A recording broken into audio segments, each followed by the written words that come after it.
বাবা কিন্তু 5,000 টাকা দিছে, তার মধ্যে 3,000 আমার আর বাকি 2,000 তোর, কারণ মেয়েদের ড্রেস কিনতে বেশি টাকা লাগে। 3,000 টাকা তোকে দেবো মানে? সমানে সমানে ভাগ হবে, 2,500 আমার, 2,500 তোর। আর অলরেডি আমি 2,000 টাকাতে পাঞ্জাবি কিনে ফেলেছি। এরকম স্বার্থপর কেন রে? হ্যাঁ, তোর টাকা আমার লাগবে না, আমার টাকা আমার আছে। জি না, তুই কেন, আমি বিল দেবো। দেখ এই ড্রেসটা সুন্দর না? সুন্দর আছে, ভালো লাগবে তোকে। এই ড্রেসটার প্রাইস কত? 4,000 টাকা না? বাজেটে তো হচ্ছে না, এটা নিতে পারবো না। আপনার বাজেট কত ম্যাম? তাহলে ওই প্রাইসের মধ্যে কিছু দেখাচ্ছি। না না, আর কিছু দেখবো না। একটা ড্রেস পছন্দ হয়ে গেছে তো, অন্যগুলো দেখলে এখন আর ভালো লাগবে না। চল।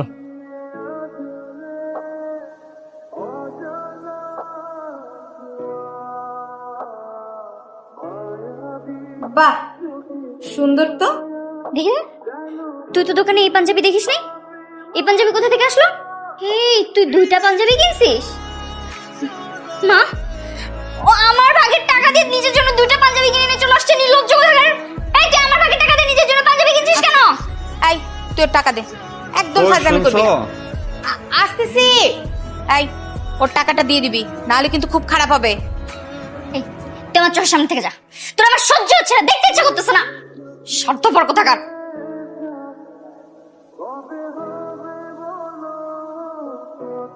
ভাই, এই ড্রেসটা তুই কোথায় পেলি? কোথায় পাবো? দোকানদার এসে বাসায় দিয়ে গেছে। ভাজলামি করিস না, বল না তুই এই ড্রেসটা কই পাইছিস?